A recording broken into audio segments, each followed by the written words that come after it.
ত্রিকলব্য মহাযোগী লোকনাথের জয়, পাপী তাপী উদ্ধারিতে হলেন উদয়। আবির্ভূত হন বাবা কচুয়া গ্রামেতে, জন্মাইল লোকনাথ ঘোষাল গৃহেতে। পিতা রাম কানাই ঘোষাল, কমলা দেবী মাতা, ধর্মপরায়ণা তিনি সতী পতিব্রতা।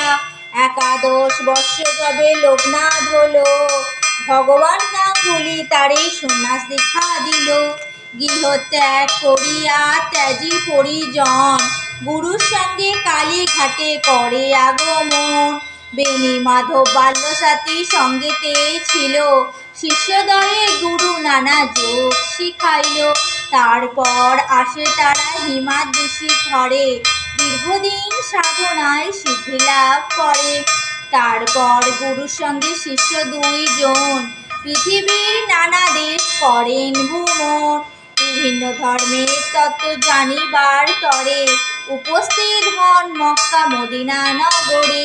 কাবুলে আসিয়া মোল্লা সাদির ভবনে, কোরআন শরীফ পাঠ করেন যতনে।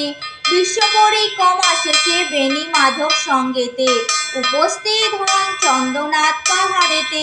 দাবানল জ্বলে ওঠে বনের ভিতরে, অগ্নি থেকে রক্ষা করে বিজয় গোস্বামীরে।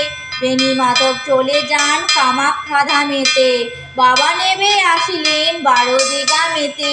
বাবাকে প্রথমে কেহ চিনিতে না পারে, পাগল বলিয়া সবে উপহাস করে।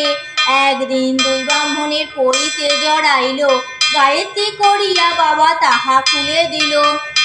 চারিদিকে এই কথা প্রচার হইল, দলে দলে ভক্তবৃন্দ আসিতে লাগিল।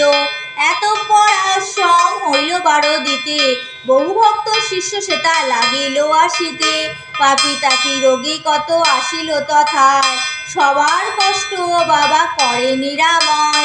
শিষ্য আর ভক্তের বাবা বলেন এ কথা, আমাকে ঠাকুর রূপে পূজা করা বৃথা। শ্রদ্ধা ভক্তি নিয়ে যে বা আমারে ডাকিবে, অবশ্যই সেই ভক্ত মোর সাড়া পাবে। আমি নেই এই কথা করো না মনেতে, ছিলাম আছি থাকবো সদা তোদের মাঝেতে। জলে স্থলে যখনই বিপদে পড়িবে, তখনই আমার কথা স্মরণ করিবে। এই রূপে লোকনাথ কত লীলা করে, কার সাধ্য সেই সব বর্ণিবারে পারে। 160 বৎসর বাবার বয়স হইল, মত্ত ধ্যান ত্যাজিতে বাবার ইচ্ছা হলো। 1297 সাল 19 জ্যৈষ্ঠে, দেহ ত্যাগে যান বাবা অমর লোকেতে। যার ঘরে বাবা চিত্ত রাখিবে যতনে, অন্য কষ্ট থাকিবে না তাহার ভুবনে। রোগ শোক দুঃখ কষ্ট সব দূরে যাবে, পুত্র পৌত্র সহ সবে আনন্দে থাকিবে। বাবার পাঁচালি যে বা পড়ে কিংবা শোনে, পুণ্যবান সেই জন সদা রেখো মনে। কোন মন্ত্র কোন দীক্ষা নাই তার নামে, তার নামই মহামন্ত্র এই মত্ত ধামে। যত বেশি তার নাম উচ্চারিত হবে, মানব কল্যাণ তত অধিক হইবে। অথ মহাযোগী লোকনাথ বাবার পাঁচালি সমাপ্ত।